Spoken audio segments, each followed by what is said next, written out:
नमस्कार दोस्तों, स्वागत है आपका स्टडी फॉर सिविल सर्विसेज में। यूपी ट्रिपल एससी पीटी की तैयारी कर रहे हैं तो फ्री वाला हमारा टेलीग्राम जरूर ज्वाइन कर लीजिएगा, जिसका कि पूरा नाम है UP triple SC PET by study for civil services, यानी कि @UP triple SC PET by study for civil services, बिना किसी स्पेस के, ना कोई अंडरस्कोर है। लगातार उसमें यूपी ट्रिपल एससी पीईटी से जो सिलेबस है जितनी भी, उसको पिक्स के फॉर्म में दे रहे हैं, बिल्कुल शॉर्ट पिक्स है। उतना अगर आप जो है कर लेंगे, काफी कुछ जो जितना भी पीटी में जीएसजी के करंट अफेयर है, सारी जो है हम लोगों की तैयारी हो जाएगी। उसी में टेस्ट सीरीज का भी लिंक मिलेगा, क्विज भी उसी में चालू कर दी है। लगातार उसको फॉलो करके रखिए, लगातार आपके लिए लगे हुए हैं, आप देख रहे होंगे। उस ग्रुप की लिंक वीडियो के डिस्क्रिप्शन में दी हुई है, जो हमारा डिस्क्रिप्शन में है उसी से ज्वाइन करिएगा। वीडियो के जो डिस्क्रिप्शन में लिंक दी हुई है उसी से ज्वाइन करिएगा, या फिर ये वाला ग्रुप है, देख लीजिए ध्यान से। टेलीग्राम में ये लिख के सर्च करना है UP triple SC PET by study for civil services, बिना किसी स्पेस के। ये वाला ग्रुप है, अपना ध्यान रखिएगा। ये वाला दूसरा कोई चैनल है, इसको ज्वाइन कर सकते हैं आप चाहें तो। ये वाला हमारा मेन चैनल। इंस्टाग्राम में हमारा पेज फॉलो कर लीजिएगा, स्टडी फॉर सिविल .सर्विसेज। इसमें स्टोरी हाईलाइट, जो हाईलाइट हो प्लस पोस्ट जरूर देख करिए। सारे क्वेश्चन अटेम्प्ट करिए और स्कोर अपना जरूर कमेंट करके बताइए कितने आपके क्वेश्चन सही हो रहे हैं। दोस्तों, UP triple SC PT exam के लिए क्विजेज लगातार चल रही हैं और आज के क्विज को शुरू करते हैं। इसमें कई सारे प्रश्न हैं। तो पहला प्रश्न देखते हैं। स्लॉट 1 वाली जो है वो ये दिखाई जा रही है और ये बाइलिंगुअल नहीं होती है, एक ही भाषा में होती है, लेकिन जो लैंग्वेज है वो ऐसी है कि हर अभ्यर्थी को समझ में आ जाएगी। उसमें ऐसा अंग्रेजी हिंदी वाला कुछ नहीं। ठीक है, देखिए, कौन सी नदी पूर्वी चीन सागर में गिरती है, ये पहला क्वेश्चन है और इसमें 4 ऑप्शन दिए हुए हैं, जैसा कि ऑब्जेक्टिव टाइप में होता है। तो मेकांग है, पर्ल है, गंगा है और इसके अलावा एक नदी का नाम है यांगसे। तो गंगा आप जानते ही हैं कहाँ पर गिरती है, हिंद महासागर, मतलब बंगाल की खाड़ी, वहां जाकर ब्रह्मपुत्र के साथ डेल्टा बनाते हुए समाहित होती है। ये नदी है यांगसे, जो कि पूर्वी चीन सागर में जाकर समाहित होती है। इसका डी वाला ऑप्शन परफेक्ट है। आगे चलते हैं। क्वेश्चन नंबर 2 में आपसे पूछा जा रहा है कि जो इक्वेटर है हमारी अर्थ का सबसे बीच की जो खींची गई लाइन है, मतलब इमेजिनरी लाइन है, उसको विषुवत रेखा कहते हैं। तो 0 डिग्री अक्षांश के तौर पे हम उसे जानते हैं। उसको 2 बार पार करने वाली नदी कौन सी है? यहाँ कुछ नदियों के नाम दिए हैं, जैसे कि अमेजन है, नील है, इसके अलावा नाइजर और कांगो जायरे है। तो ये जो कांगो नदी है, ये असल में विषुवत रेखा को 2 बार पार करती है, मतलब 2 बार काटती है, आप ऐसे भी कह सकते हैं। नेक्स्ट, अगले प्रश्न को देखिए। प्रश्न संख्या 3 में कहा गया कि दुनिया की सबसे तंग घाटी कौन सी है, मतलब सकरी, नैरो वैली की बात की जा रही है। तो ये द ग्रैंड कैनियन है। ठीक है, द ग्रैंड कैनियन जो है ये अपने आप में एक अनोखी संरचना है और ये सबसे सकरी घाटी के तौर पे अभी तक की देखा जाता है। नेक्स्ट, क्वेश्चन नंबर 4 में कहा गया कि दुनिया का सबसे ऊंचा झरना कहाँ पर स्थित है। यहाँ ये देख लीजिएगा कि सबसे बड़ा पूछ रहा है, सबसे लंबा पूछ रहा है, ऊंचा पूछ रहा है, या किस तरह का उसके साथ कंडीशन लगाया हुआ है। तो सबसे ऊंचा झरना कहाँ पर है? वेनेजुला में है। ठीक है, इसकी लोकेशन कहाँ पे है? वेनेजुला में है, साउथ अमेरिका की बात हो रही है। अगले प्रश्न को देखते हैं। प्रश्न संख्या 5 में कहा गया कि दुनिया का कौन सा, या इसमें इस प्रकार से दिया हुआ है कि निम्नलिखित में से कौन सा दुनिया का सबसे ज्यादा ऊंचाई वाला झरना है। तो पीछे ये पूछा गया था कि वो है कहाँ पर। अब यहाँ पर उसका नाम आपको बताना है। तो ये एंजल है। ठीक है, एंजल जो जलप्रपात है, ये सबसे ज्यादा ऊंचाई पर स्थित झरना है। इसके बाद क्वेश्चन नंबर 6 को देखिए। डोबर जल संधि ये किसको जोड़ती है? तो ये इंग्लिश चैनल को, जो नॉर्थ सी है, मतलब उत्तरी सागर है, उससे जोड़ने का काम करती है। जल संधियों का काम ही यही होता है, 2 स्थल खंडों को ये अलग करती हैं और 2 जल राशियों को आपस में जोड़ती हैं। इसके बाद 7वें नंबर के प्रश्न में चलते हैं। यहाँ पूछा जा रहा है कि मैक्सिको की खाड़ी किसके द्वारा अटलांटिक महासागर से जुड़ी हुई है। मैक्सिको की खाड़ी आपने जो नॉर्थ अमेरिका और साउथ अमेरिका वाला मैप है उसमें लोकेशन में देखा होगा। तो आपको ये बताना है कि इसमें से वो किसके द्वारा अटलांटिक ओशियन से कनेक्ट होती है। तो कोई ना कोई यहाँ जल संधि होगी और ये स्ट्रेट जो है ये फ्लोरिडा की जल संधि है, जिसके द्वारा ये अटलांटिक महासागर से जुड़ी हुई है। इसके बाद अगले वाले को देखते हैं।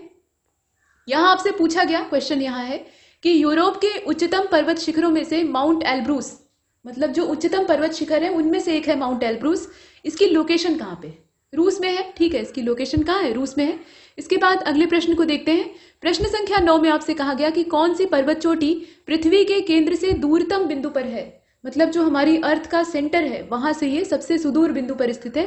तो ये जो पर्वत चोटी है ये माउंट चेम्बेराजो है, इसमें से। ठीक, इसके बाद अगले वाले को देखते हैं। तो इसका सी वाला सही था।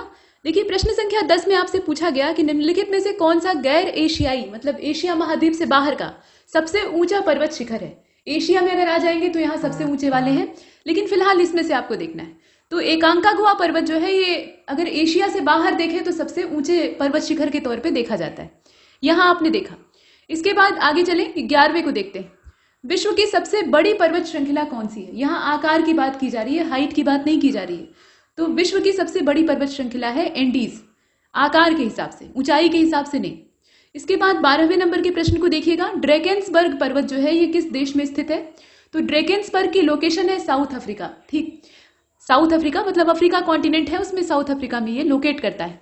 प्रश्न संख्या 13 को देखिएगा, माउंट किलिमंजारो। ठीक, अब ये माउंट किलिमंजारो कहां पर है? तंजानिया इसकी लोकेशन है। यहां आपने देखा तंजानिया में ये लोकेट करता है। कौन सा पर्वत या कौन सी पर्वतमाला किस देश या किस कॉन्टिनेंट में है, ये प्रश्न बनता है। इसके बाद 14वें प्रश्न में आपसे बताया गया कि कंचनजंगा जो है ये विश्व में तीसरा सबसे बड़ा पर्वत है, ऐसा दे दिया है। अब ये किसके बीच में बॉर्डर क्रिएट करता है ये आपको बताना है। तो ये हिमालय की पर्वतमाला का हिस्सा है। ठीक है, पर्वत शिखर है। जैसे माउंट एवरेस्ट है सर्वाधिक ऊंची चोटी है, वैसे ही कंचनजंगा भी थोड़ी भी कम नहीं है, मतलब थोड़ा बहुत का हाइट का डिफरेंस है, यहाँ बहुत ज्यादा डिफरेंस नहीं होता है। तो भारत और नेपाल के बीच में ये बॉर्डर है। ठीक है, नेपाल में इसे पूजा जाता है। और नेक्स्ट क्वेश्चन नंबर 15, पेंटागोनिया या पेटागोनिया जो यहाँ दिया हुआ है ये कहाँ स्थित है? तो इसकी लोकेशन अर्जेंटीना में है। ठीक है, पेटागोनिया की लोकेशन कहाँ है? अर्जेंटीना में है। क्वेश्चन नंबर 16 को देखिए, तनामी नाम का जो डेजर्ट है वो किस देश में लोकेट करता है? तो इसकी लोकेशन है ऑस्ट्रेलिया में। ठीक है, ऑस्ट्रेलिया में तनामी नाम का जो रेगिस्तान है वो मौजूद है। इसके बाद कराईकल कुंभ, ये आप देख रहे हैं, इसे कजाईकल कुंभ कहा जाता है असल में। तो इसकी लोकेशन उज्बेकिस्तान में है। यहाँ रेगिस्तानों या पर्वतों के बारे में प्रश्न दिया हुआ है कि वो कहाँ पर लोकेट करते हैं, और ऐसा फैक्चुअल प्रश्न पूछा जाएगा। इसके बाद प्रश्न संख्या 18 को यहाँ चलकर देख लेते हैं। विश्व का सबसे बड़ा गर्म रेगिस्तान कौन सा है? देखिए, जो रेगिस्तान होते हैं वो दोनों तरह के होते हैं। रेगिस्तान का मतलब गर्मी या ठंडी से होता ही नहीं है। असल में रेगिस्तान बनते कैसे हैं? सूखेपन की वजह से। वहां का जो मॉइस्चर है या ह्यूमिडिटी है वो गायब हो जाती है, तो वर्षा का अभाव हो जाता है। जहां से नमी गायब होगी वहां वर्षा होने से रही वैसे भी, तो वातावरण एकदम से सूखा होता है। इसी वजह से डेजर्ट बनते हैं। पहले ये जंगल हुआ करते थे, उसके बाद ग्रासलैंड बनते हैं, ग्रासलैंड के बाद ये डेजर्टिफिकेशन इनका हो जाता है। और कुछ पहले से ही है, कुछ जो डेजर्ट है वो पहले से प्राकृतिक रूप से जो लैटिट्यूड का एक्सटेंशन है उसके हिसाब से उनका फॉर्मेशन हुआ है। खैर, अब यहाँ पर आपको बताना है कि सबसे बड़ा गर्म रेगिस्तान कौन सा है। ठंडे वाले भी होते हैं। तो देखिए, सहारा जो है ये सबसे बड़ा गर्म रेगिस्तान है। तो जरा बताइएगा कमेंट बॉक्स में कि सबसे बड़ा दुनिया का ठंडा रेगिस्तान कौन सा है। मतलब शुष्कता वहां बहुत ज्यादा है और टेम्परेचर बहुत कम।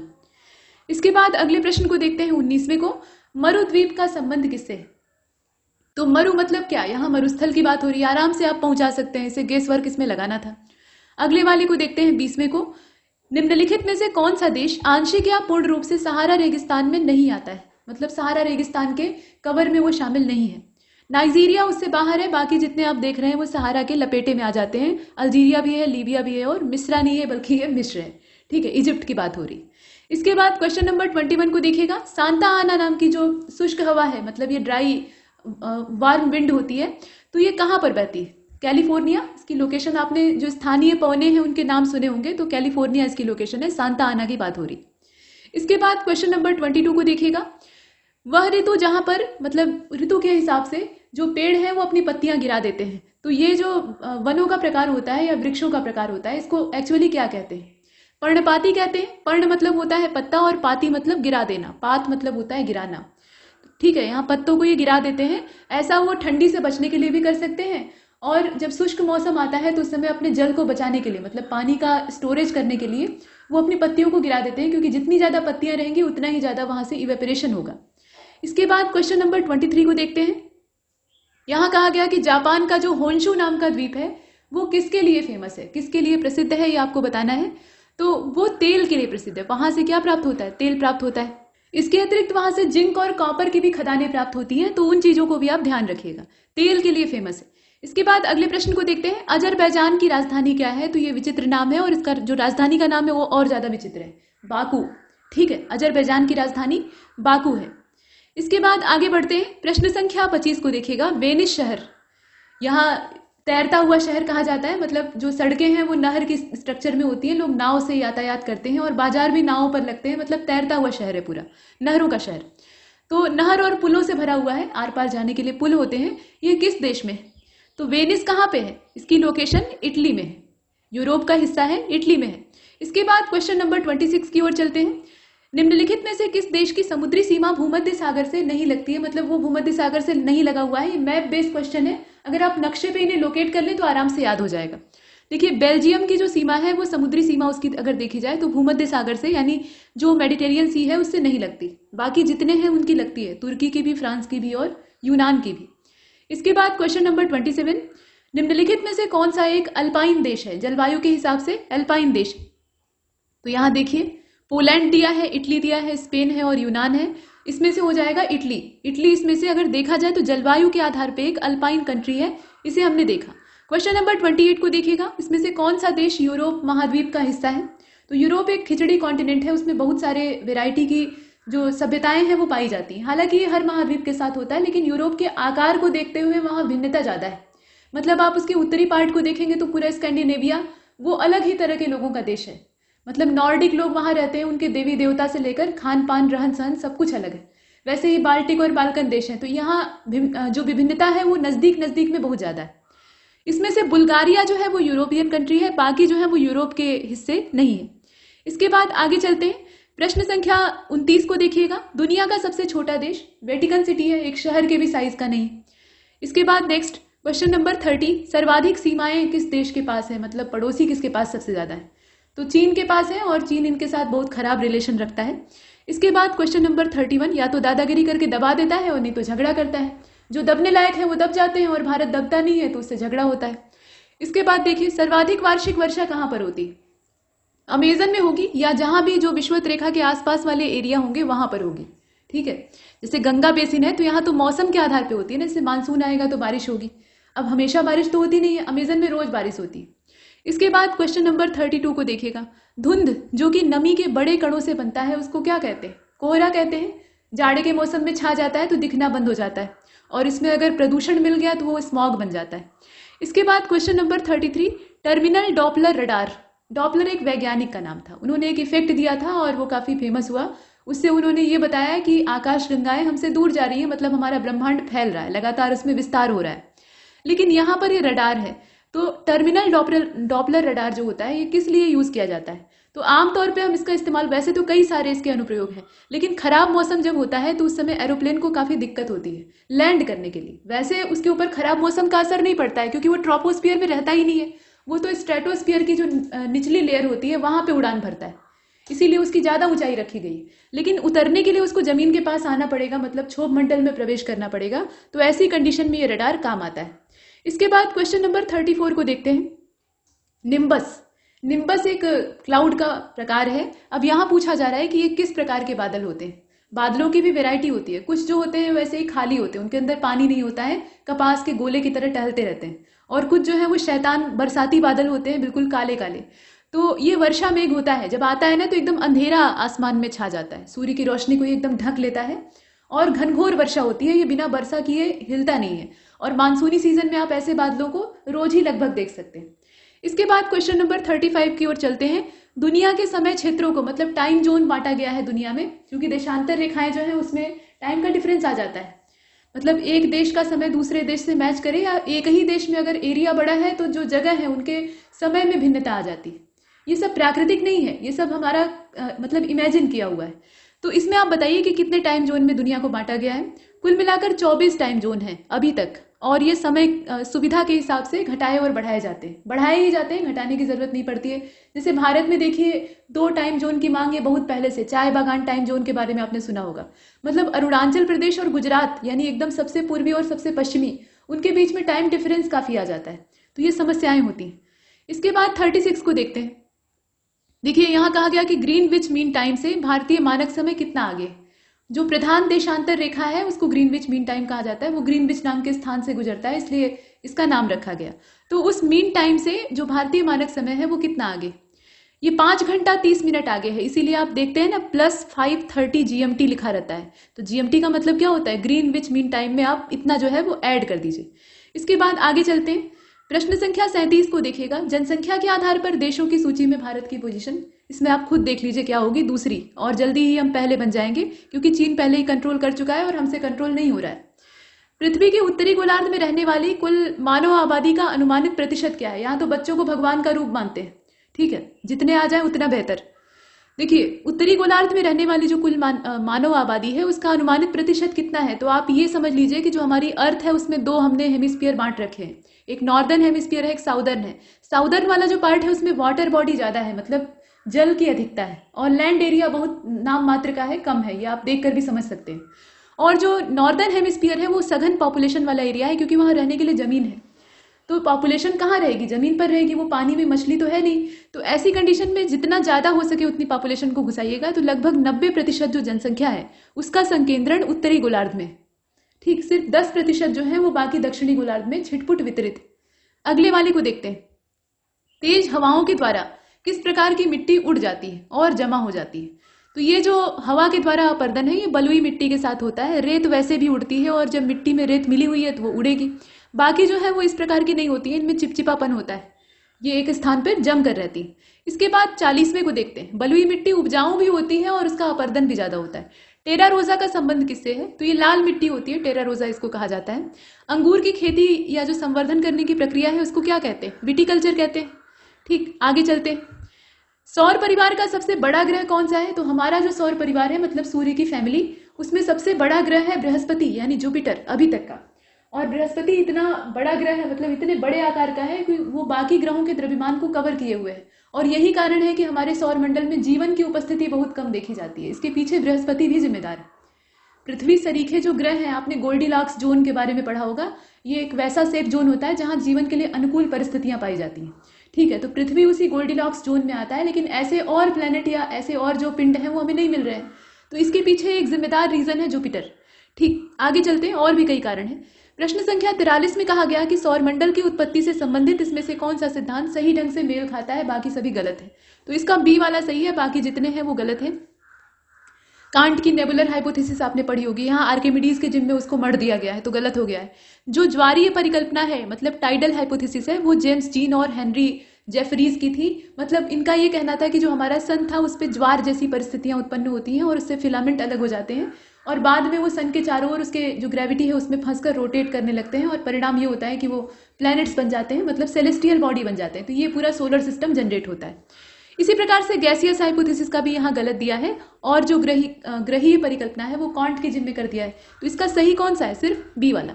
अगले प्रश्न को देखते हैं, यानी 44। इसमें कहा गया कि निम्नलिखित में से कौन सा ग्रह पृथ्वी की अपेक्षा आकार में छोटा है?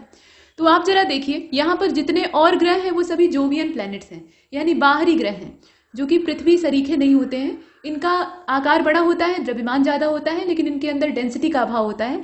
लेकिन आप इसमें देखिए पृथ्वी की जो जुड़वा बहन है शुक्र, वो है मौजूद और ये पृथ्वी से आकार में छोटा होता है।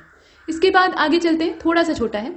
प्रश्न संख्या 45 और काफी हद तक यहाँ मिलती जुलती संरचना दोनों की पाई जाती है।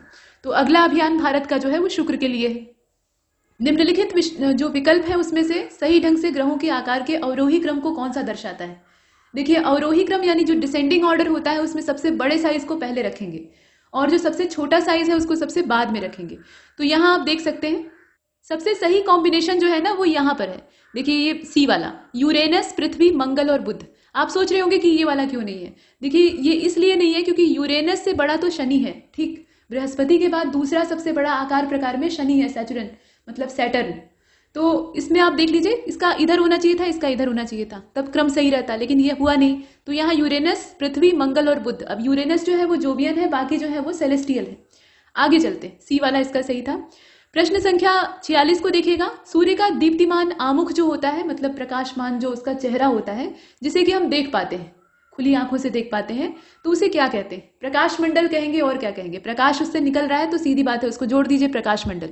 और वह भाग जो कि हमें सिर्फ सूर्य ग्रहण, जब पूर्ण सूर्य ग्रहण लगता है उस कंडीशन में दिखाई देता है, तो उस भाग को क्या कहते हैं? वो डायमंड रिंग की सरीखा चमकता है और उससे निकलने वाला जो विकिरण होता है वो आंखों के लिए ज्वलनशील होता है, आपका रेटिना जला देगा अगर आप उसे खुली आंख से देख लेते हैं, ठीक है। तो उसको कोरोना कहते हैं। इसके बाद आगे चलते हैं, कोरोना कहते हैं। क्वेश्चन नंबर 47 में कहा गया कि नासा के हिसाब से सूर्य के बाद पृथ्वी का सबसे नजदीकी तारा कौन सा है? देखिए हमारे आसपास जितने भी सौर परिवार के ग्रह हैं उनके सबसे नजदीकी तारा तो सूर्य ही होगा, क्योंकि अगर और कोई नजदीकी तारा होता तो सब उसकी ग्रेविटी में फंसकर उसके चारों ओर घूमने लगते, लेकिन सन ही सबसे नजदीक में था और उसकी ग्रेविटी सबसे ज्यादा है। तो ऐसी कंडीशन में सारे जो सेलेस्टियल बॉडी हैं आसपास की वो उसी के चारों ओर रिवॉल्व करती हैं। तो उसके बाद दूसरे नंबर पर सबसे नजदीकी तारा है प्रॉक्सिमा सेंचुरी, ठीक है, हमारा जो सौर मंडल है उसके सबसे करीब में। इसके बाद अगले प्रश्न को देखते हैं। प्रश्न संख्या 48 में कहा गया कि किस ग्रह को लाल ग्रह कहा जाता है? तो जरा यहाँ अटेम्प्ट देखिएगा। शुक्र को कब से लाल ग्रह कहा जाने लगा? ये तो मंगल के जिम्मे है, ठीक है। तो रेड कलर आपको यहाँ दिख रहा है और ये मंगल ग्रह है, इसको लाल ग्रह कहा जाता है। क्यों कहा जाता है ये आप जानते हैं। यहाँ पर किस तत्व की अधिकता है। देखिए क्वेश्चन नंबर 49, सूर्य की किरणों को पृथ्वी तक पहुंचने में कितना समय लगता है। तो भाई 8 मिनट और कुछ सेकंड हमने रट रखे हैं, लेकिन यहाँ समस्या ये है कि पूरा सेकंड में दिया है। तो नियर अबाउट, ये सब एकदम से एग्जैक्ट नहीं होता है। जब हम सौर मंडल की बात करते हैं या ब्रह्मांड की बात करते हैं तो वहाँ हर चीज अनिश्चित होती है, इसीलिए हम हर चीज में अप्रोक्सीमेट लगाते हैं। कुछ भी टू बी एग्जैक्ट नहीं होता है, और जो है उसमें भी अभी डाउट होता है। जो साइंटिस्ट हैं तो रिसर्च करते रहते हैं। खैर, अब यहाँ पे लगभग 500 सेकेंड लगते हैं, ये फेर बदल भी हो सकता है, लगभग 500 सेकेंड लगते हैं। अगले प्रश्न को देखिए 50, सूर्य में हाइड्रोजन और हीलियम का लगभग जो रेशियो है वो कितना है। कोई भी तारा जिसके अंदर खुद की ऊर्जा उत्पादन की क्षमता होती है, उसके अंदर मेन फ्यूल होता है हाइड्रोजन। और हाइड्रोजन के जो नाभिक होते हैं जब आपस में जुड़ते हैं, यानी उनका फ्यूजन होता है, संलयन की प्रक्रिया होती है, वो एक न्यूक्लियर रिएक्टर की तरह से काम करता है। तो वहां पर क्या होता है कि ढेर सारे एनामरस अमाउंट में एनर्जी रिलीज होती है और हीलियम के नाभिकों का फॉर्मेशन होता है। ठीक, तो ऐसी प्रक्रिया चलती रहती है, सूर्य के अंदर भी वही चल रहा है। तो हीलियम और हाइड्रोजन का रेशियो फिलहाल कितना है, यहाँ है 3:1, मतलब 3 जो भाग है वो हाइड्रोजन का है, तभी तो हीलियम बन रही है। और जो बनी हुई हीलियम है उसका रेशियो कितना है, 1। तो ऐसा नहीं होता है कि जितना इसमें हाइड्रोजन के एटम है वो सब मिलकर हीलियम ही बना देते हैं, कुछ जो है उसमें डिके उनका होता है, तो उसी से एनर्जी रिलीज होती है। इसके बाद 51 को देखते हैं। 51 में कहा गया कि कौन सा ग्रह आंतरिक ग्रहों की श्रेणी में नहीं आता है, जो इनर प्लैनेट है। ठीक, तो इसमें आप देखिए बुध, शुक्र, मंगल जो है ये पृथ्वी के साथ इनर प्लैनेट की जो कैटेगरी है उसमें शामिल है। लेकिन वरुण, अरुण, इसके अलावा आप बृहस्पति को देखते हैं, शनि को देखते हैं, ये सब क्या है, ये जोवियन प्लैनेट्स हैं। ये बाहरी ग्रह हैं, इनका आकार प्रकार काफी बड़ा होता है और इनका घनत्व कम होता है, इनके अंदर ठोस पदार्थों का अभाव होता है, गैसीय संरचना पाई जाती है। खासतौर पर बृहस्पति जो कि खुद आधा तारे के तरह का बिहेव करता है। इसके बाद 52 को देखिएगा, अगर सूर्य नहीं होता तो सब जो ग्रह है ना वो बृहस्पति के चारों ओर रिवॉल्व करने लगते, क्योंकि ये खुद दादा है। 52 को देखिएगा, पृथ्वी पथ पर सूर्य की परिक्रमा करती है, मतलब पृथ्वी किस पथ पर सूर्य की परिक्रमा करती है। एक्चुअली क्वेश्चन ये होना चाहिए था, जो पथ है उसका आकार आपको बताना है। तो यहाँ अंडाकार दिया है, तो हो सकता है कि परीक्षा में दीर्घ वृत्ताकार कहे तो वो सही है। दीर्घ वृत्ताकार जो ऑर्बिटल है ना, इलिप्टिकल ऑर्बिट, उसमें वो चारों ओर, जो सन है उसके चारों ओर घूमती है। इसके बाद आगे चलते हैं। अच्छा, सन जो है हमारे सौर मंडल में जो सबसे नजदीकी तारा है या सबसे बड़ा तारा है वो सूर्य है, आप जानते हैं। तो सूर्य भी घूमता है, वो स्थिर नहीं है। वो सूर्य केंद्रीय जो हेलियोसेंट्रिक हाइपोथेसिस है वो रॉन्ग है। अब पता लगा कि सूर्य जो है वो आकाश गंगा के केंद्र के चारों ओर चक्कर लगाता है। इसके बाद 53 को देखते हैं। पृथ्वी की जो पपड़ी है यानी क्रस्ट, वो मूल रूप से किससे बनती है, मतलब उसका जो कॉम्बिनेशन है वो किस चीज का है। इसमें तत्वों के नाम दिए हैं, तो ऑक्सीजन सबसे ज्यादा पाया जाता है और सिलिकॉन होता है, यही दोनों होते हैं मेनली, और बाकी जो है वो थोड़ी थोड़ी मात्रा में होते हैं, सबसे ऊपरी लेयर। और इसके बाद 54 में ये आपसे कहा गया कि पृथ्वी का जो सबसे कठोर हिस्सा होता है, देखिए सबसे कठोर, बाकी जो अंदर का पार्ट है वो इतना कठोर नहीं है। हालांकि जो कोर है उसमें जो एकदम बीच वाली कोर है, मतलब इनर कोर है, वहां पे सॉलिड एलिमेंट है, तो उसका कुछ कहा नहीं जा सकता क्योंकि वहां तक कोई गया नहीं। यहाँ पर बात हो रही है ऊपर की, तो कठोर हिस्सा जो है इसमें क्रस्ट और बाह्य मेंटल शामिल है। मेंटल का भी जो ऊपर का पार्ट होता है ना, वो एक कठोर हिस्से के तौर पे देखा जाता है। तो आपको ये बताना है कि ये जो पूरा मैटर है, मतलब पूरा जो यहाँ परत होती है पृथ्वी की, उसको क्या कहते हैं। तो यही जो अपर मेंटल और पूरी क्रस्ट का पार्ट होता है, इसको मिलाकर हम कहते हैं स्थल मंडल। ठीक है, इसमें सिर्फ क्रस्ट नहीं होती है, जो मेंटल का अपर पार्ट है वो भी शामिल होता है। इसे हमने देखा। इसके बाद आगे चलते हैं। प्रश्न संख्या 55 को देखिएगा, दिन और रात कहां पर बराबर होते हैं। तो लगभग दिन और रात की अवधि, अब यहां भी लगभग है, एकदम टू बी एग्जैक्ट नहीं है, ये बराबर होती है इक्वेटर पे। इक्वेटर पे सूर्य का प्रकाश जो है वो पूरे वर्ष भर लगातार एक समान मात्रा में, भरपूर मात्रा में मिलता है, और यही कारण है कि वहां गर्मी की मात्रा ज्यादा होती है। ठीक है, गर्मी सर्वाधिक होती है और हमेशा रोज ही वर्षा होती है, नमी भी ज्यादा होती है। तो विषुवत रेखा है। इसके बाद आगे चलते हैं। प्रश्न संख्या 56 को देखिएगा, किसी वर्ष की उन तिथियों को क्या कहा जाता है जिसमें दिन और रात की लंबाइयों का अंतर सबसे ज्यादा होता है। ठीक है, दिन और रात जो है उसमें ज्यादा अंतर पाया जाता है, मतलब या तो दिन ज्यादा बड़ा होगा या रात ज्यादा बड़ी होगी। तो ये जो समय होता है इसको संक्रांति कहा जाता है। जैसे दो संक्रांति हम लोग देखते हैं, एक मकर संक्रांति होती है और दूसरी कर्क संक्रांति होती है। तो जो कर्क संक्रांति है वो 21 जून को मनाई जाती है, जिस दिन सबसे बड़ा दिन उत्तरी गोलार्ध में पाया जाता है। उत्तरी गोलार्ध में हम लोग रह रहे हैं तो उसी की बात करेंगे। ठीक है, और मकर संक्रांति दिसंबर में सेलिब्रेट की जाती है, तारीख आपको पता होगी। वैसे हम लोग मकर संक्रांति 14 जनवरी को मना लेते हैं, वो खिचड़ी होती है, वो अलग चीज है। ठीक, तो ये जो सूर्य के उत्तरायण होने की कंडीशन है और दक्षिणायण होने की कंडीशन है, उसे हम लोग देखते हैं। तो जो उत्तरायण होने की कंडीशन है वो हम लोग दिसंबर में देख पाते हैं। वहाँ पे जो जाड़े की रात होती है वो सबसे लंबी होती है और उसी दिन दक्षिणी गोलार्ध में दिन सबसे बड़ा होता है। तो ये जो अवस्था होती है उसको संक्रांति कहा जाता है। इसके बाद अगले वाले को देखते हैं। प्रश्न संख्या 57 में आपसे कहा जा रहा है कि 1 डिग्री अक्षांश जो होता है मतलब 1 डिग्री लैटिट्यूड वो कितने किलोमीटर को रिप्रेजेंट करता है? 111। ठीक है, मतलब जो अक्षांशीय रेखाएं होती हैं उनमें जो डिफरेंस है उसकी बात की जा रही है। और आप जानते हैं कि जितने लैटिट्यूड खींचे गए हैं वो सब इक्वेटर के पैरेलल होते हैं और समांतर रेखाएं कभी भी एक दूसरे को नहीं काटती। देशांतर इसका अपोजिट होता है। अक्षांश का एक वृत्त जो कि पृथ्वी की भूमध्य रेखीय सतह से 52 डिग्री दक्षिण में है उसे क्या कहेंगे? तो उसे कहेंगे 52वां समानांतर दक्षिण। मतलब इसमें ये पूछ रहा है ना कि जो अक्षांश रेखाएं होती हैं, अक्षांशीय वृत्त का मतलब है कि वो रेखा जो है वो पृथ्वी के चारों ओर घूमकर अपना एक राउंड कंप्लीट कर ली है, तो एक वृत्त का निर्माण हो गया। बात तो रेखाओं के साथ ही हो रही है। तो ये जो रेखाएं होती हैं अगर ये दक्षिणी गोलार्ध में खींची जाए विषुवत रेखा के पैरेलल तो इनको हम क्या कहेंगे? तो इसको साउदर्न लैटिट्यूड के नाम से जानेंगे और क्या कहेंगे? तो वही चीज यहाँ हिंदी में दी हुई है। इसके बाद 59 को देखिए। 59 में कहा गया कि पृथ्वी का अर्ध व्यास कितना है?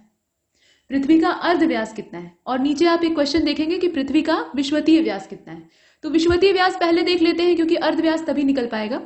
विषुवतीय व्यास है 12,756 किलोमीटर। विषुवतीय व्यास का मतलब समझ रहे हैं? हमारी अर्थ जो है वो एक ज्योइड शेप की है। कहने का मतलब यह है कि ये न तो पूरी तरह से गोल है और न पूरी तरह से अंडाकार है, ये बीच में है। मतलब जो पोल है वहां पे चिपटी है और जो इक्वेटर है वहां पे उभार लिए हुए है। तो आप समझ सकते हैं कि इसका जो व्यास है वो कहां पर ज्यादा होगा। ये एक इलिप्स की शक्ल की हो सकती है। ध्रुवों पर व्यास कम होता है और जो इक्वेटर है वहां पे मैक्सिमम होता है। तो यहाँ मैक्सिमम व्यास की मतलब मैक्सिमम डायामीटर की बात की जा रही है। तो अर्थ का मैक्सिमम डायामीटर जो है वो विषुवत रेखा पर होगा और उसकी मात्रा कितनी होगी? 12,756 किलोमीटर, ऐसा हमने देखा। अब चलते हैं वापस पिछले प्रश्न की ओर। पिछले प्रश्न में कहा जा रहा है कि इसका जो अर्ध व्यास है वो कितना है, मतलब हाफ डायामीटर आपसे पूछा जा रहा है। तो हाफ डायामीटर के लिए आप एक काम कीजिए, ये जो 12,756 है इसमें 2 से भाग दे दीजिए। ठीक, हाफ डायामीटर का मतलब त्रिज्या पूछी जा रही है असल में, क्योंकि व्यास का आधा क्या होता है? त्रिज्या होता है गणित के नियम के हिसाब से। तो आप आधा करेंगे ना उसमें, मतलब ये जो 12,756 है इसमें 2 से भाग दे देंगे तो आपका आ जाएगा 6,371 किलोमीटर। इतना ये त्रिज्या है और ये विषुवतीय त्रिज्या है। इसके बाद आगे बढ़ते हैं, दोनों हमने एक साथ हल किए। प्रश्न संख्या 61 में कहा गया कि 1 घंटे के समयांतर में देशांतरी दूरी कितनी आएगी? 1 घंटे का अगर समय का फर्क पड़ता है तो 15 डिग्री का देशांतर का जो अंतर है वो दिखाई देगा। 15 डिग्री का अंतर होगा। इसके बाद वर्ष का सबसे लंबा दिन। अब यहाँ ये नहीं दिया है कि ये उत्तरी गोलार्ध है कि दक्षिणी गोलार्ध है, देना चाहिए था। तो नॉर्दर्न हेमिस्फीयर में जो वर्ष का सबसे लंबा दिन होता है वो 21 जून होता है। ठीक है, और इसी दिन सेम जो डे है 21 जून का, उसी दिन दक्षिणी गोलार्ध में सबसे छोटा दिन होता है। इसके बाद आगे बढ़ते हैं। प्रश्न संख्या 63, दक्षिणी गोलार्ध में सबसे छोटा दिन आपने देख लिया 21 जून, पीछे ही इसका आंसर मिल चुका था। कर्क रेखा कहाँ से गुजरती है? तो अब आपको ये विषुवत रेखा, कर्क रेखा और मकर रेखा, मतलब ट्रॉपिक ऑफ कैंसर, इक्वेटर और कैप्रिकॉर्न, इनके जद में आने वाले देशों या कॉन्टिनेंट के नाम एटलीस्ट आपको पता होने चाहिए। देशों के नाम बहुत तेज पूछता है कि कौन कौन से देश जो है वो इक्वेटर पर पड़ते हैं या कौन सी नदी इक्वेटर को काटती है, ऐसे क्वेश्चन बनते हैं। फिलहाल यहाँ पे पूछा हुआ है कि कर्क रेखा कहाँ से गुजरती है? तो भारत से तो गुजरती ही है, भारत को लगभग ये बीच से डिवाइड करती है, लगभग बीच से, और सऊदी अरब से गुजरती है। ये आप मैप में देख सकते हैं। इसके बाद अगले प्रश्न को देखते हैं 65, निम्नलिखित देशों में से किस एक देश में भूमध्य रेखा गुजरती है? तो यहाँ देशों का पेयर दिया हुआ है, मतलब ट्रिपलेट के तौर पर ये दिए हुए हैं। इसमें से हो जाएगा बी वाला, मतलब कोलंबिया, केन्या और इंडोनेशिया, यहाँ से होकर जो हमारा इक्वेटर है वो गुजरता है। इसके बाद क्वेश्चन नंबर 66, और इसमें कहा गया कि यूरेशियाई प्लेट और भारतीय प्लेट का टकराव होता है। टकराव हो रहा है, होता क्या है? मतलब हमारी जो इंडियन प्लेट है वो धीरे धीरे यूरेशियन प्लेट की ओर सबडक्ट हो रही है, मतलब उसके नीचे दबती जा रही है, और यूरेशियन प्लेट उसके ऊपर चढ़ती जा रही है। इसका सीधा मतलब क्या है कि हमारी जमीन जो है वो चीन की ओर जा रही है, मतलब नीचे दब रही है, कुल मिलाकर वो किसी को मिल नहीं रही है और हम अपना लैंड एरिया खो रहे हैं। और ये यही कारण है कि जो हिमालय पर्वतमाला है वो लगातार ऊंची हो रही है। तो यहाँ देखिए, बताइए इसमें से क्या होगा? अब इसमें से देखिए पूछा यह है कि जब दोनों के बीच में टकराव होता है, मतलब यूरेशियन प्लेट जो है वो इंडियन प्लेट से टकराती है, तो टकराव होगा तो उसके बाद दोनों प्लेटों में से जो भारी पड़ेगा वो दूसरे को पिचकाना शुरू करेगा। यही होता है ना, टकराव में बराबर की टक्कर है तब तो बात अलग है, लेकिन हमारी जो इंडियन प्लेट है वो कमजोर पड़ रही है, तो यूरेशियन प्लेट उसको सिकोड़ रही है। यही जो सिकुड़ने की प्रक्रिया है इसी को वलन कहा जाता है, और इसी की वजह से वलित पर्वत बनते हैं। तो हिमालय एक वलित पर्वत है जो कि इसी प्रक्रिया से बना है। तो ये जो वलन होता है ना, इसी की परिणाम स्वरूप जो पर्वत बना है हिमालय, उसमें लंबी लंबी घाटियां बनती हैं। और हिमालय क्षेत्र की जो इस प्रकार की लंबी घाटियां हैं उनको क्या कहा जाता है, यही पूछा जा रहा है। तो दून्स कहा जाता है, जैसे देहरादून आप सुनते हैं, और भी कई सारे दून हैं। इसके बाद आगे बढ़ते हैं, क्वेश्चन नंबर 68। यहाँ पर एक ब्लैंक स्पेस है और आपसे पूछा गया कि प्राचीन विशाल एकीकृत महाद्वीप जिसे कि सुपर कॉन्टिनेंट या पैंजिया कहा जाता था, पैंजिया कहिए तो ज्यादा बेहतर है, ज्यादा बेहतर समझ में आएगा। इसका दक्षिणी भाग है जिसके उत्तरी भाग में अंगारा लैंड है। मतलब आपको ये बताना है कि पैंजिया का जब विभाजन हुआ, पहले शुरुआत में कंडीशन क्या थी कि हमारी अर्थ पर एक जमीन का बहुत बड़ा टुकड़ा था, ये वैज्ञानिकों की कल्पना है, कोई जाकर नहीं देखा था, और बाकी जो हिस्सा था वहां पानी था, यानी एक बहुत बड़ा सा महान महासागर था जिसको कि पैंथालासा कहते थे।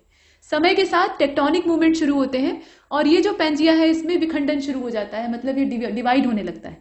और चूंकि हमारी अर्थ अपने एक्सिस पर रोटेट कर रही है, और गुरुत्वाकर्षण बल भी एक चीज होती है, ऊपर से सूर्य और अन्य जो बाहरी फैक्टर होते हैं, उसमें कई सारे फैक्टर होते हैं, तो वो सब अपना रोल प्ले करते हैं, तो इनमें फ्लोटिंग होने लगती है। मतलब एक जो इसका टुकड़ा होता है पैंजिया का, वो उत्तर की ओर बह जाता है, ठीक है, और जो उत्तर की ओर बहता है उसको अंगारा लैंड या लॉरेंशिया कहा जाता है।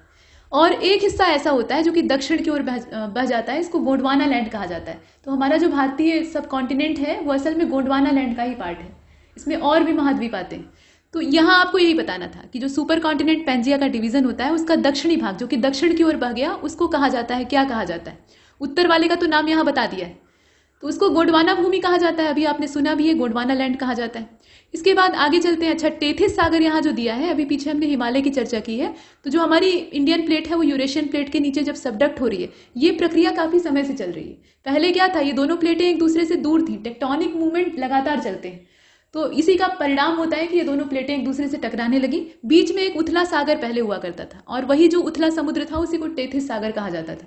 बाद में क्या होता है कि जब दोनों प्लेटें एक दूसरे से टकराती हैं और इंडियन प्लेट नीचे घुसना चालू हो जाती है, तो आप खुद सोच लीजिए कि नीचे कोई चीज घुसाई जा रही है, तो ऊंचाई बढ़ रही है, तो यहाँ जो महासागर है इसकी गहराई खत्म होने लगती है और इसका पानी बह जाता है, और इसके अवसादों से जो जलोढ़ मैदान है उनका फॉर्मेशन होता है, और जहाँ टेथिस सागर था वहां आज हिमालय खड़ा हो गया।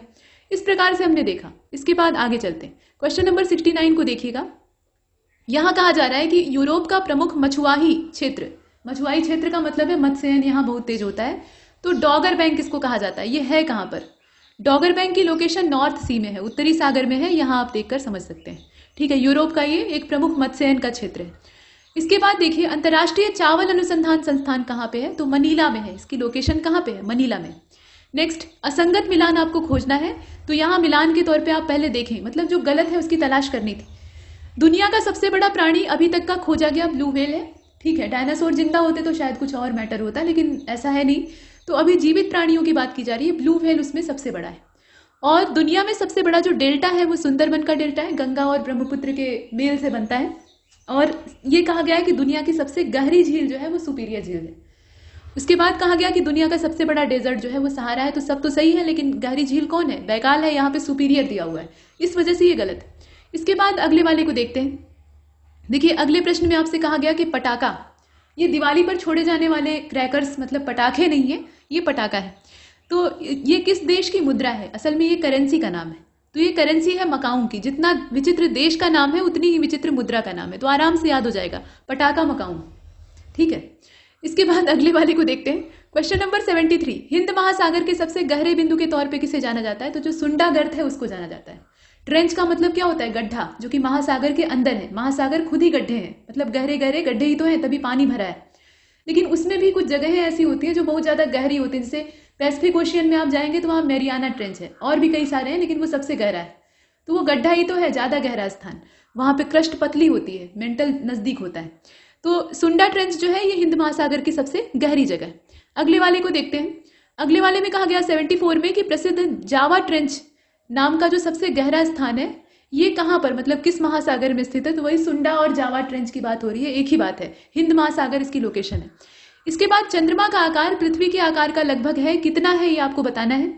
तो ऐसा माना जाता है कि एक हेवनली बॉडी थी हमारे यूनिवर्स में, और उसके अंदर एक एक्सप्लोजन होता है और बहुत सारा जो मैटर है वो बाहर बिखर जाता है। समय के साथ उसमें से सेलेस्टियल बॉडीज बनती हैं, ब्लैक मैटर बनता है, बहुत कुछ बनता है। और हमारा जो सौरमंडल है इसमें सूर्य से ही बाकी ग्रहों का निर्माण हुआ है, मतलब सूर्य से ही बिखरे हुए टुकड़े हैं जो कि ग्रहों के रूप में या जो सेलेस्टियल बॉडी है उनके रूप में तब्दील हो गए। तो हमारी पृथ्वी उसी में से एक है, और पृथ्वी का ही एक टुकड़ा है चंद्रमा। पहले क्या था कि वैज्ञानिकों ने जो शोध किया उससे पता लगा कि पृथ्वी के पास 2 सैटेलाइट थे, अभी तो एक ही है हमारे चंदा मामा, पहले ऐसे 2 चांद हुआ करते थे। उसमें से क्या हुआ कि दोनों चांदों के बीच में टकराव हो गया, रिवॉल्व करते करते ये अर्थ के चारों ओर घूम रहे थे। तो यहाँ पे दोनों में जब टक्कर होती है तो बचता है एक ही, और चंद्रमा जो मूल अभी बचा हुआ है उसकी सतह पे जो क्रेटर पाए जाते हैं वो यही टक्कर का परिणाम है। खैर, तो यहाँ आपको बताना है कि ये जो चांद है ये पृथ्वी के आकार का कितना है। तो ये है 1/4 भाग, आप समझ सकते हैं 1/4 है सिर्फ पृथ्वी का टोटल, मतलब इसके आकार के छोटेपन का आप अंदाजा लगा सकते हैं। लेकिन चूंकि पृथ्वी के ज्यादा नजदीक है इसलिए बड़ा दिखाई देता है, और इसका प्रभाव भी जो ज्वार भाटा होता है उस पर ज्यादा पड़ता है नजदीकी की वजह से। इसके बाद अगले प्रश्न को देखते हैं। प्रश्न संख्या 76 इतना छोटा आकार का है कि इसकी ग्रेविटी इतनी ज्यादा पर्याप्त नहीं होती है कि वो वायुमंडलीय गैसों को बांध कर रखे, और यही वजह है कि चंद्रमा पर एटमॉस्फेयर नहीं पाया जाता है। देखिए, इसमें गैलरेस जो वॉल्केनो है उसके बारे में पूछा जा रहा है कि ये कहां पर लोकेट करता है। तो कोलंबिया इसकी लोकेशन है, ये आपने फैक्चुअल डाटा में पढ़ा होगा, सिंपल क्वेश्चन है, लूसेंट जीके का क्वेश्चन। इसके बाद अगले वाले को देखते हैं। माउंट एटना, जिसे कि यूरोप का सबसे सक्रिय ज्वालामुखी माना जाता है, ये किस देश में है? तो एटना की लोकेशन कहाँ है? ये इटली, जो सिसिली द्वीप समूह वाला एरिया है उधर है। ठीक है, इटली में भूकंप अक्सर आते हैं। अगले वाले को देखते हैं। अगले वाले यानी 78वें में आपसे कहा जा रहा है कि हवाई ज्वालामुखी जो है ये किस चीज का एग्जाम्पल है? तो ये ढाल ज्वालामुखी है, स्लोप वॉल्केनो है। असल में वॉल्केनिक जो कोन जनरेट होता है, ज्वालामुखी कोई पर्वत तो होता नहीं है, ये तो एक दरार होती है जिससे कि अंदर का जो लावा मैग्मा है जो कि एस्थेनोस्फीयर की गतिविधियों के चलते बाहर निकलता है, मतलब अंदर मूवमेंट्स होते हैं, चट्टानें पिघलती हैं, प्रेशर क्रिएट होता है, फिर वो प्रेशर जो है वो दरारों के सहारे बाहर आता है लावे के रूप में, और भी गैसें निकलती हैं, राख निकलती है। धीरे धीरे करके जो अंदर का मटेरियल कूड़ा कबाड़ा बाहर आता है वो इकट्ठा होकर एक टीला बना लेता है, और वही जो टीला होता है उसको पर्वत कहा जाता है, मतलब वॉल्केनिक माउंटेन। ये कोई प्राकृतिक पहाड़ नहीं होते, बने रहते हैं बाद में। तो इसमें आप देखिए कि ढाल ज्वालामुखी का एग्जाम्पल है हवाईयन, मतलब हवाईयन वॉल्केनो जो है वो इसी प्रकार का है। अगले वाले को देखते हैं 79 को। 79 में कहा गया कि इसमें से कौन सा टेक्टोनिक प्लेट के मूवमेंट या शिफ्ट के कारण होता है जहां टेक्टोनिक प्लेट मिलते हैं। तो देखिए, टेक्टोनिक मूवमेंट जो है वो लगातार चल रहे हैं, ये पहले भी मैंने बताया और अभी भी चल रहे हैं। हमारा जो हिंद महासागर है उसके नीचे की जो महासागरीय प्लेट है उसमें चटकन उत्पन्न हो रही है, मतलब उसमें दरार आ रही है, और दरार आने का परिणाम आप जानते हैं क्या होगा? समुद्र के अंदर भूकंप पैदा होगा और उसे आप सुनामी कहेंगे। तो ये भूकंप बाहर भी क्रिएट होता है, मतलब स्थल पे सीधा आए टेक्टोनिक मूवमेंट की वजह से तो भूकंप कहलाता है, समुद्र के अंदर आ जाए तो सुनामी होती है। तो यहाँ आप देखिए, इसमें सुनामी का नाम तो दिया नहीं है, भूकंप है, इसे चुन लेते हैं। भूकंप आने के कुछ प्राकृतिक कारण होते हैं, कुछ मानव निर्मित होते हैं। जैसे आपने कोई डैम बना लिया, बड़ा सा जलाशय, उसमें ढेर सारा पानी कलेक्ट कर लिया, तो पानी के दबाव की वजह से, या कोई न्यूक्लियर आपने टेस्ट किया, मतलब परमाणु विस्फोट करा दिया, तो उसकी वजह से एक क्षणिक भूकंप आ सकता है। लेकिन जो विनाशकारी हाई मैग्नीट्यूड वाले भूकंप होते हैं वो असल में प्राकृतिक टेक्टोनिक मूवमेंट की वजह से होते हैं। इसके बाद आगे चलते हैं। आप सोच रहे होंगे कि ज्वालामुखी फटने से पहले भी आता है, तो ज्वालामुखी फटने की जो प्रक्रिया है वो भी तो टेक्टोनिक मूवमेंट का ही हिस्सा है। देखिए क्वेश्चन नंबर 80, कौन सा जीवित पक्षी विश्व का सबसे छोटा अंडा देता है? तो भाई छोटे साइज का रहेगा तभी तो छोटा अंडा देगा। आप शुतुरमुर्ग से ये उम्मीद कर सकते हैं कि वो छोटा अंडा देगा? बिल्कुल नहीं। तो यहाँ देखिए, बी हमिंग बर्ड जो होता है, मतलब हमिंग बर्ड आप समझ लीजिए, ये खुद ही छोटे आकार का होता है, तो ये दुनिया का सबसे छोटा अंडा देता है। इसके बाद अगले वाले को देखते हैं। ग्रेट बैरियर रीफ क्या चीज है? तो ये सबसे बड़ी प्रवाल भित्ति है और ये एक बाधक का काम करती है, मतलब अवरोधक भित्ति है, और ये प्रवाल रचना है, इसमें कोई डाउट नहीं है। ठीक, तट के सहारे समानांतर रूप से इसका विकास हुआ है। इसके बाद अगले वाले को देखते हैं। प्रवाल भित्तियों में भी डिजाइन होते हैं, जैसे लक्षद्वीप जो है वो एटॉल द्वीप है, मतलब एटॉल प्रकार की प्रवाल भित्ति वहां पाई जाती है। निम्नलिखित में से कौन सा पदार्थ समुद्री जल से निकाला जाता है? तो ब्रोमीन जो है वो समुद्री जल से निकाला गया है, ठीक है, निकाला गया है। बाकी चीजें ऐसा नहीं है कि वो पानी में नहीं मिलती हैं, चूना पत्थर की चट्टानें आपको मिल जाएंगी, लेकिन यहाँ ये पूछा गया है कि कौन सा जल से निकाला गया, तो ब्रोमीन। इसके बाद देखिए 83, यहाँ कहा गया कि दो समीपवर्ती जो वर्ण होते हैं। अब ये हिंदी का क्वेश्चन है, यहाँ वो वर्ण जो है वो आप साइंस वाला मत समझिएगा, हिंदी का प्रश्न है। पूछा जा रहा है कि जो दो समीपवर्ती वर्ण होते हैं यानी अक्षर होते हैं, उनको अगर आप मिला देते हैं तो तभी तो शब्द बनता है, अक्षरों के ही संयोजन से शब्द बनता है। तो ये जो अक्षरों में विकार पैदा होता है, मतलब अक्षर अपना मूल स्वरूप खो देते हैं और एक नया ही रूप सामने आता है, इसी को हम लोग विकृति कहते हैं। तो ये विकार असल में क्या कहलाता है? विकार अगर कहेंगे तब तो वो खराब लगेगा ना सुनने में, तो इसलिए उसका एक बढ़िया नाम रख देते हैं, संधि कर दी हमने। दो अलग अलग जो वर्ण है उनको मिला दिया तो संधि करके, संधि मतलब होता है जोड़ना, तो इससे एक नया शब्द बन गया। इसके बाद आगे चलते हैं।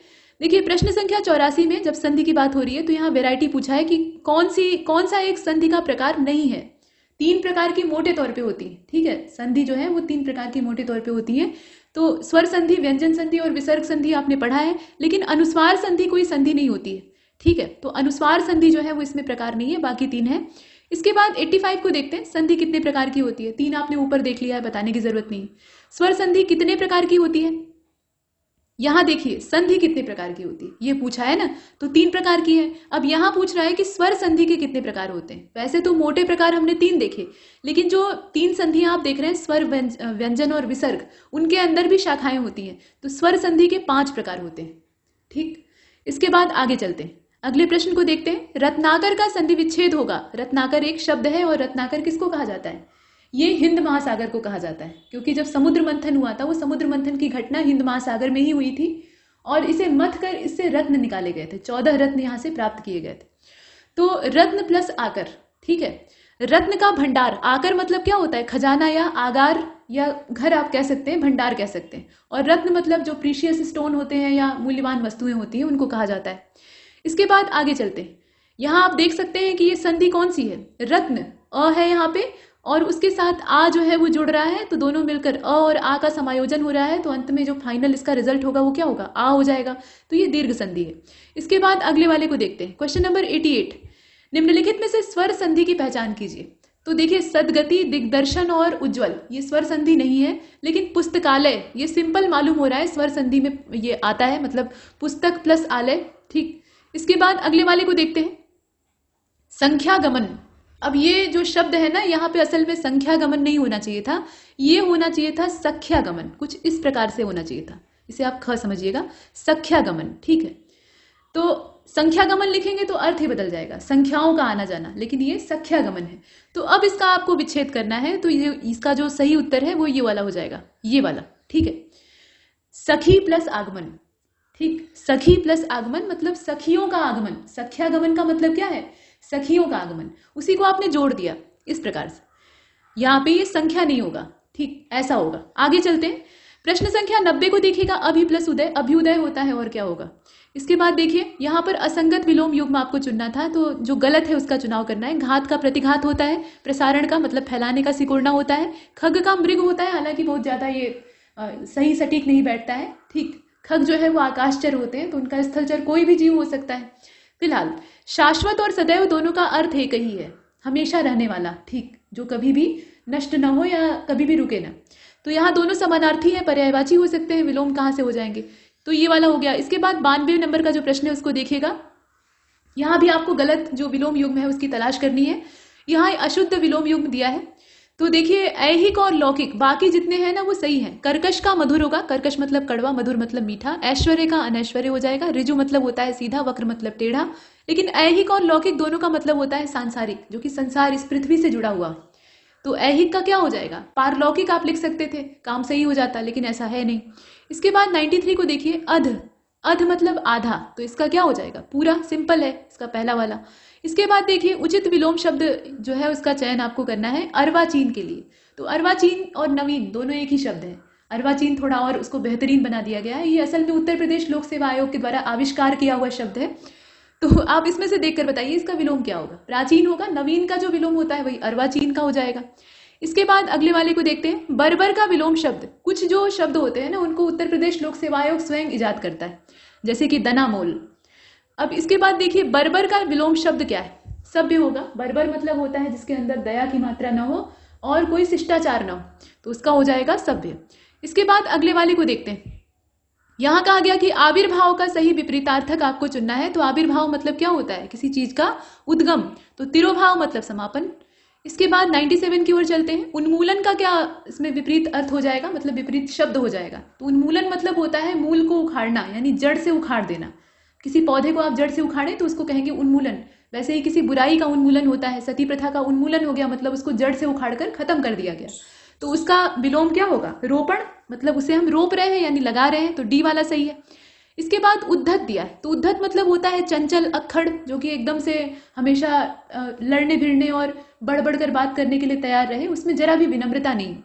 तो इसका अपोजिट क्या होगा, विनीत हो जाएगा, विनम्र। इसके बाद 99 को देखते हैं, उथला। उथला मतलब जो कम गहरा हो, इसके अंदर गहराई का अभाव हो, तो गहरा इसका हो जाएगा। ठीक। गाध और अगाध जो है वो भी यहाँ पे आप समझ सकते हैं। गाध मतलब क्या होता है? उथला, वो उथले का पर्यायवाची है। और अगाध मतलब जिसकी की गहराई की कोई था न मिल सके, मतलब गहरा। इसके बाद 100 को देखते हैं। शतक हमने लगाया तो घृणा, घृणा मतलब नफरत, तो प्रेम हो जाएगा, इसका सिंपल है। अगले वाले को देखिए, चिरंतन का सही विपरीतार्थक आपको तलाशना था, तो नश्वर हो जाएगा। चिरंतन मतलब जिसका कि कोई अंत ही ना हो, तो नश्वर मतलब नष्ट होने वाला। 102 को देखिए, ग्रस्त, ग्रस्त मतलब पकड़ लेना, किसी चीज को एकदम से गठिया लेना या ग्रहण कर लेना। जैसे राहु और केतु जो है वो सूर्य को ग्रस्त कर लेते हैं, ये पौराणिक मान्यता है, असलियत कुछ और है, वो आप जानते हैं। तो इसका हो जाएगा मुक्त। ठीक, ग्रस्त का मुक्त मतलब मुक्त कर देना, फ्री कर देना। अगले वाले को देखिए 103, चपल का विलोम क्या है? तो चपल मतलब चंचल, हमेशा नटखटपना करने वाला, तो गंभीर हो जाएगा इसका अपोजिट। इसके बाद देखिए जटिल का विलोम क्या होगा? जटिल मतलब जो कि बहुत ज्यादा जाल युक्त हो, यानी उसे समझना मुश्किल हो, गूढ़ आप कह सकते हैं, तो उसका सरल हो जाएगा, आराम से आप कह सकते हैं, सहज भी लिख सकते थे। अमृत का विलोम विष होता है, ये बच्चों वाले क्वेश्चन नहीं आएंगे, लेकिन यहाँ दिए हैं, प्रैक्टिस आप करिए, बस यही दिया है। इसके बाद जड़ का विलोम क्या होता है? चेतन, जड़ और चेतन, ये सब एकदम प्राइमरी कक्षा वाले क्वेश्चन है। आवृत का होता है अनावृत, आवृत मतलब ढका हुआ और अनावृत मतलब खुला हुआ, बिना कवर का। इसके बाद 108 को देखिएगा, हर्ष का विषाद होता है, हर्ष मतलब प्रसन्नता और विषाद मतलब दुख, शोक। इसके बाद अगले वाले को देखते हैं, हास, हास मतलब हंसी, तो हंसने का क्या होता है? रोना, तो यहाँ रोने का आपको जो शाब्दिक समानार्थी दिखाई दे रहा है वो रुदन है, बाकी जितने हैं ना वो सब हास के पर्यायवाची। अगले वाले को देखिए 110 में कहा गया कि सुषुप्ति का विलोम क्या है? तो सुषुप्ति मतलब सोई हुई अवस्था, निद्रा की अवस्था, तो जागृति इसका अपोजिट हो जाएगा, मतलब जगी हुई अवस्था, चेतना, यहां आपने देखा। क्वेश्चन नंबर 11 को देखिएगा, सम का विलोम क्या है? विषम है, सम और विषम संख्याएं आपने 2500 बार पढ़ी होंगी। सम्मुख एक शब्द है, सम्मुख मतलब सामने, सामने और मुंह किया हुआ, या आमने सामने आप कह सकते हैं, तो विमुख हो जाएगा जिसका कि मुंह फिर गया हो, मुंह मोड़ लिया हो। इसके बाद 113, सूक्ष्म का स्थूल होता है, सूक्ष्म मतलब छोटा और स्थूल मतलब भारी भरकम, मोटा ताजा बड़ा। इसके बाद 114 को देखिए, स्वाधीन का पराधीन होता है, स्वाधीनता हमें 15 अगस्त 1947 को मिली थी। इसके बाद सन्मार्ग शब्द का विलोम कुमार्ग होता है, सन्मार्ग मतलब अच्छा रास्ता, सत और मार्ग नाम के जो दो शब्द हैं उनसे ये बना है, जब जोड़ते हैं तो जो त है वो न बन जाता है, मतलब सच्चाई का मार्ग, अच्छा मार्ग। सत मतलब क्या होता है? सच्चाई, तो यहां पर उसका हो जाएगा कुमार्ग। इसके बाद 116 को देखिए, स्वर्ग का होता है नरक, बैकुंठ, देवलोक और परमधाम, ये तीनों जो है ये स्वर्ग के पर्यायवाची है। वैमनस्य का क्या होगा? सौमनस्य होगा, मतलब मित्रता, वैमनस्य मतलब दुश्मनी, तो यहाँ विमनस्य जो है एक गलत शब्द है, ऐसा होना ही नहीं चाहिए, वर्तनी गलत है। सुमनस्य कोई शब्द ही नहीं होता है, और अवमनस्य मतलब होता है अनमनापन, तो इसका जो करेक्ट आंसर है वो बी वाला सौमनस्य हो जाएगा। अगले वाले को देखते हैं, रुग्ण, रुग्ण का स्वस्थ होगा, रुग्ण मतलब क्या होता है? बीमार, तो बीमार खुद ही यहाँ दिया हुआ है, वो होने से रहा। कर्मठ मतलब मेहनती, कुशल, और स्थूल मतलब भारी, यहाँ पे स्वस्थ वाला सही है। इसके बाद 119 को देखिए, विपद का संपद होता है। कुछ लोगों ने पूछा कि संपद कैसे हो सकता है? संपदा, विपदा का संपदा, संपदा का मतलब सिर्फ वो नोट और नोटों की गड्डियां और सिक्कों का खजाना नहीं होता है, या गहना ही ढेर सारा नहीं होता है। संपदा मतलब प्रसन्नता। पैसा, पैसे को संपदा क्यों कहा जाता है? क्योंकि पैसा जिसके पास होता है उसके पास प्रसन्नता होती है, ऐसा माना जाता है। और हाँ, कुछ मामलों में पैसा प्रसन्नता का प्रतीक भी बन जाता है, हालांकि सब जगह नहीं होता। तो संपदा को यहाँ पैसे से जोड़कर हमने देख लिया है। संपदा का शाब्दिक अर्थ होता है खुशहाली, ठीक है, मतलब बढ़िया से आप एकदम जीवन यापन कर रहे हैं, प्रसन्नता से हरे भरे हैं, तो वो जो अवस्था है, विपत्ति आपके आसपास भी नहीं है, एकदम आप चिंता मुक्त हैं, तो वो वाली जो कंडीशन होती है ना, ऐसा हर आदमी रहना चाहता है, तो उसी को संपदा कहा जाता है। तो उसका अपोजिट क्या हो जाएगा? विपदा हो जाएगा। यहाँ विपदा का उल्टा पूछा था, मतलब मुसीबत, जब मुसीबत का समय होता है आदमी एकदम से दुखी होता है। क्वेश्चन नंबर 120 लास्ट वाले को देखिएगा, वक्ता का विलोम क्या होता है? तो श्रोता, वक्ता मतलब बोलने वाला, तो उसको सुनेगा कौन? श्रोता सुनेंगे। यहां तक हमने इस क्विज को कंप्लीट किया है, ऐसे कई सारे आपको मिलेंगे, लगातार मेहनत करते रहिए, परीक्षा एकदम सिर पर आ चुकी है। तब तक के लिए नमस्कार।